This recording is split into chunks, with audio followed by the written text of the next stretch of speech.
અત્યારે જે વરસાદી માહોલ છે, ઘણા બધા લોકો માટે લોંગ ડ્રાઈવ હશે, ઘણા બધા લોકો માટે ગુલાબી ઠંડી હશે, પરંતુ મારા સૌરાષ્ટ્રના ખેડૂતોને પૂછો કે આ વરસાદ એ લોકોને કેટલો નડ્યો છે.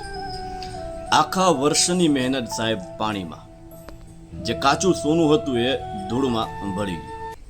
સાહેબ સોશિયલ મીડિયાની અંદર જે વિડીયો જોયા છે ખેડૂતોના, અલગ અલગ જે ખેતરો પાણીથી ભરપૂર અને જે પાક વાવ્યા હોય એ નિષ્ફળ.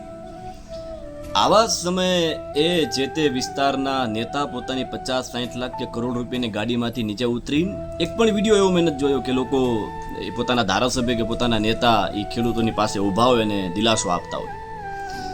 આવા સમયે ગુજરાતની જેટલી પણ ચેનલ્સ છે, ગુજરાતની જેટલી પણ મીડિયા હાઉસ છે, એની અંદર આ વાત પડવી જોઈએ કે ખેડૂતોને માત્ર થોડા સમય ટ્રેન્ડિંગ ચાલે સોશિયલ મીડિયામાં, પરંતુ આપણા માટે ટ્રેન્ડિંગ છે, એમના માટે આખું વર્ષ બગડી ગયું છે. ખૂબ જરૂરી છે કે જ્યારે આ સૌરાષ્ટ્રના ખેડૂતો, આપણા ગુજરાતના ખેડૂતો આ પ્રકારની અલગ અલગ આફતમાં જ્યારે આવી જતા ત્યારે આપણે એની પાસે ઊભા રહીએ. આવા સમયે કેમ એવા કોઈ ભામાશા નથી આવતા કે 5 ગામડા હું દત્તક લઈ લઉં? આવા સમયે કેમ ધારાસભ્ય એમ નથી કહેતા પોતાના વિસ્તારના કે 5 મહિનાનો પગાર મારે નથી જોતો અને હું ખેડૂતો માટે વાપરીશ? કોઈ ટીઆરપી માટે કે કોઈ પેલા બીજા માટે વિડીયો ન હોય, પરંતુ ખૂબ જરૂરી છે. એ ખેડૂતોની વેદના, પોતાની દીકરીના લગ્ન આવતા હોય, પોતાની ઘરે પ્રસંગ આવતો હોય, 12 મહિનાના રોટલા એ ખેતીમાંથી કાઢવાના હોય અને વરસાદ આવે અને બધું નિષ્ફળ વહી જાય, એ વેદના હું અને તમે ન સમજી શકીએ.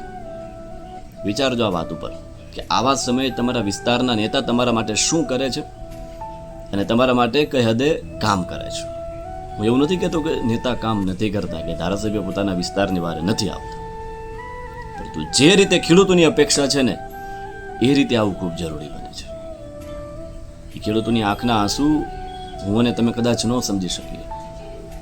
આપણી બાપને પૂછો કે જેની ઘરે પ્રસંગ આવવાનો છે અને ઘરમાં પૈસા નથી. આ વાસ્તવિકતા છે, આ વેદના છે જે કદાચ ક્યાંક બહાર નથી આવતી.